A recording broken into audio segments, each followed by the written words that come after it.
basically here to talk about the Conan 1980s movies. Now, of course, those are Conan the Barbarian and Conan the Destroyer. Okay, that's the library phone, it's not me. Of course, both starred Arnold Schwarzenegger, who has recently become rather famous for something else he created. In fact, there's a joke going around now that why were people surprised about the so-called 10-year mystery when 6 years ago they noticed that the housekeeper's son was off in the corner pumping iron at the age of 4? But we won't go there. But in any event, this is, and again, I do have to apologize for the darkness and all the contrast, but this is I and Arnold back in the day. This is the second Conan film. This is Conan the Destroyer, and I was on set for both pictures through the entirety of production. And because of the change in atmosphere that was happening in the early 1980s in Hollywood, in the late 70s, when suddenly all the B and C and D-list movies were suddenly becoming A productions, they were trying to find people that they thought of as specialists, people who knew a lot about science fiction, fantasy, and particular characters, and I happened to be lucky enough to be in the right place at the right time and one of those people. So I was virtually involved in both of these films from the moment that they started to do scripts, all through prep, when they were actually shooting production, then post-production, and then when they sold them. So I literally spent years on both of these movies. And this is in Mexico City in the mirror chamber, of course, of Thoth Amon, who is the villain, and of course actually does come from the Robert E. Howard original short stories. But we'll get to this later on, because we want to get to the better movie first. Conan the Barbarian, 1982. And of course, as we talked about, it all started with Weird Tales and Robert E. Howard. And of course, Robert E. Howard had created many other characters, Solomon Kane, of course, and Kull, and Bran McMorn, and on and on and on and on. But Conan was always his most popular character, and this is a kind of an interesting illustration of original art from Red Nails, from the Weird Tales issue that actually came out originally with Weird Tales. And you can see that the Conan here kind of looks like a combination between Tarzan and Natty Bumppo, I mean, so it's strange. Over the years, I mean, context is everything, right? So whatever the popular culture is at the moment, it's reflected in its popular heroes. And so I guess this was a popular idea of what Conan might look like. But then after the Weird Tales boom, and of course Robert E. Howard's untimely passing, the 1940s were kind of a quiet period for Conan, but then in the 50s he started to come back again, as did Robert E. Howard, and this is a pulp called Famous Fantastic Mysteries that ran up until the mid-1950s. And this is the illustration for Skullface, which they had reprinted at that time. And here's another illustration for Worms of the Earth that also came from that same magazine, another Howard story. Of course, it didn't star Conan in that one, but still, this is Virgil Finlay, who is one of the best of all those artists at that period. And then in the 1950s, of course, the ones that really started everything again were the Gnome Press books. Gnome Press has an interesting history. It was essentially established for servicemen who were coming back from the war, and even though it was done in the 50s, it was actually done very cheaply. All their books were done with very poor paper quality, kind of mass-produced to kind of cash into this huge wave of returning veterans that all wanted to read something. And there was this void of science fiction, fantasy, and horror, and people like Ray Bradbury and Arthur C. Clarke, a lot of those people showed up originally, well, not originally, but had books published in the Gnome Press editions. And the Conan books became very popular. Now this one, the reason I've thrown in the Sword of Conan is because I have all the Gnome Press books. And when I was on the first Conan movie, I was so thrilled because I read my first Conan story in 1960 when I was 10 years old. And it was Red Nails, and it was actually in this book. And so I brought this copy of the book with me to Spain during the production of Conan the Barbarian and had everyone sign it. And I still have it. And I have some pictures behind the scenes later of me doing that. And of course, the thing that really kicked off Conan, that led to the movies, were the Frank Frazetta illustrations for the Lancer paperbacks. And the Conan the Adventurer being the first one. In 1966, I was 16, I picked that up. I picked 3 copies up, as I recall, and put 2 in plastic and read the other. And of course, the wonderful chained thing with Conan with the giant snake. And then there were all the imitations that came out at the same time, because Conan became so popular with things like Michael Moorcock's Elric series, and this is Stormbringer, where the albino ex-ruler of this kingdom who has a black sword that when it sticks into you, sucks your soul out, but it keeps him alive at the same time. Wonderful concept. Michael Moorcock actually did the introduction to my book, Conan the Phenomenon, which I considered a great honor, because Moorcock is a wonderful writer, and an important one. Okay, then we move forward. Now we're into the comic books.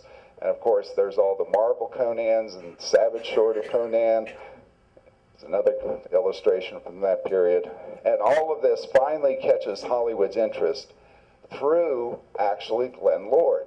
Now, Glenn Lord, of course, is we should all bow, genuflect, and then, have a moment of silence for Glenn, because Glenn was the guy who kept the holy Howardian torch burning for decades when no one else was really interested, and found new material and really popularized him and put out fanzines.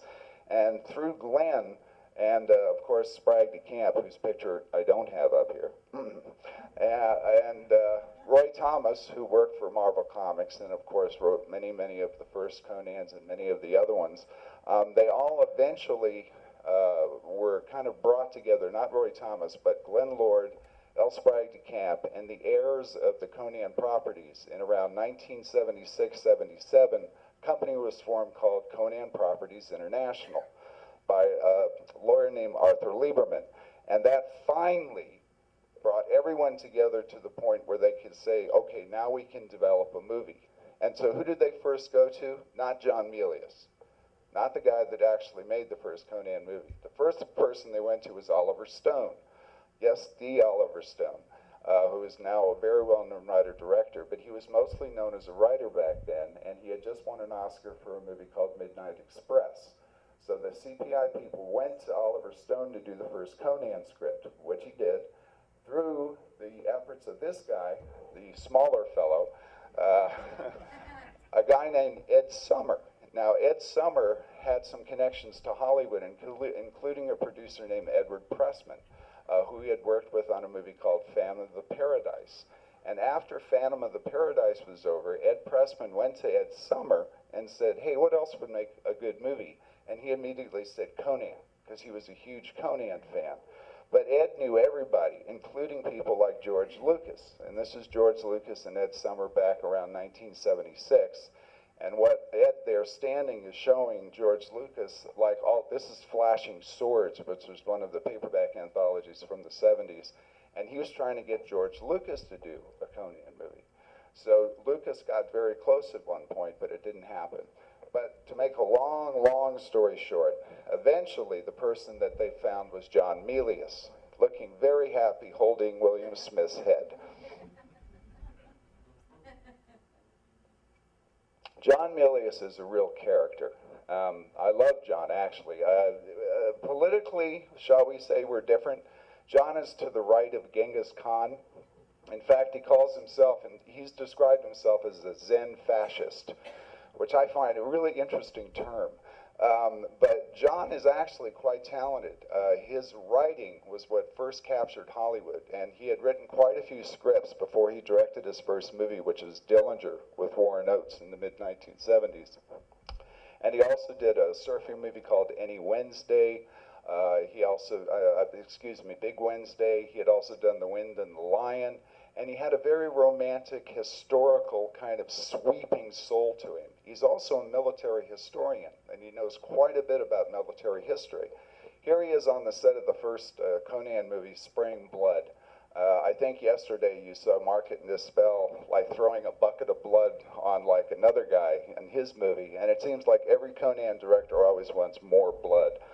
And that's what John's doing here. But John, as you could see, was also, that's German for sort of like Supreme Commander, Bon Milius. And he treated his set many times as if you were going through a military campaign. But he had a terrific sense of humor. And the only thing about John was that he really didn't know that much about Howard. He had been reading ancient history. He could tell you everything about Genghis Khan. He could tell you everything about the Battle of Neretva. He was also a cineast. So he knew people like Sergei Eisenstein, the famous Russian director. He could tell you about silent movies. He could tell you about any movie that came up to the time of the first Conan movie, but he didn't know anything about Robert E. Howard. However, this guy, who is Ron Cobb, who is the production illustrator and designer, the chief designer for the first Conan movie, this is one of Ron's paintings, knew a lot about Howard and was a huge fan. And basically, he started feeding John Milius all of these paperbacks and comics, and Milius started reading not only the Conan things, but also the Solomon Kane stories and the King Kull stories, which is where he actually got the name for the lead villain of Conan the Barbarian, Thulsa Doom, because Thulsa Doom actually comes from the Kull stories. And so John was actually kind of like putting in all kinds of little bits and pieces. Anyway, this is a behind-the-scenes shot, which is, again, I'm sorry, hard to see. But that's Ron Cobb and his wife, Robin, when we're in Spain, in Segovia, which is a wonderful, beautiful alpine town that has an ancient Roman aqueduct that's thousands of years old that spans this valley where the town is and still works and supplies the town with all its water. But down here you can see where the main people who were the art department on Conan, and it's Ron Cobb, William Stout, who should be a familiar name to a lot of you out here, a guy who is not only a comic book artist but a paleontologist, and is now known mostly for his dinosaur stuff, like his dinosaur books and that kind of things. And I think I've got, yeah, there's Bill here. And Bill had a lot of input into the look and design of the first Conan movie as well. Like this from the Battle of the Mounds, which happens at the end when the princess is chained and as bait to bring Thulsa Doom's people into this ancient graveyard so Conan and his sidekick can kill them. But the two main people really, when you look at Conan the Barbarian today, who had the most influence artistically in terms of both the look and the aesthetics of it, are the director John Milius, looking really happy, and Ron Cobb, the designer over here. Okay, but then we get to Arnold. Arnold, well, I won't say it. Arnold, the multiple father. And Arnold right here, this was one of the very first sequences that was shot. If you saw the movie, they had this thing called the orgy chamber, right? And this is my first day on the set, and it's the first day of shooting. And I had kind of like waved at Arnold before at a couple of meetings, but we hadn't really met. And I walked into the trailer, and what he's got down here is the Sword of Conan, that gnome press book that I was telling you about, and he's about ready to sign it.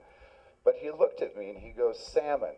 He goes, you know, in his inimitable Austrian accent, he goes, that doesn't sound like a very American name. And I looked at him and I said, that's very funny coming from somebody that looks like a demented Austrian raccoon.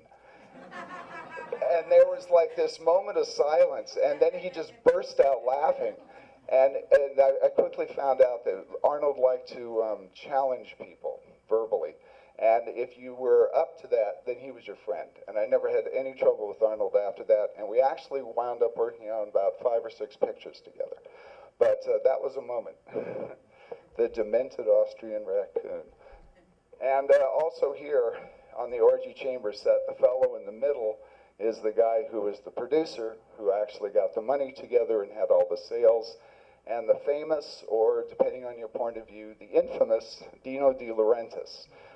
Dino had an amazing run of fantasy movies and horror and science fiction from the 70s and the 80s, including Dune, the David Lynch version, and things like Flash Gordon that was done in 1980, and of course, King Kong.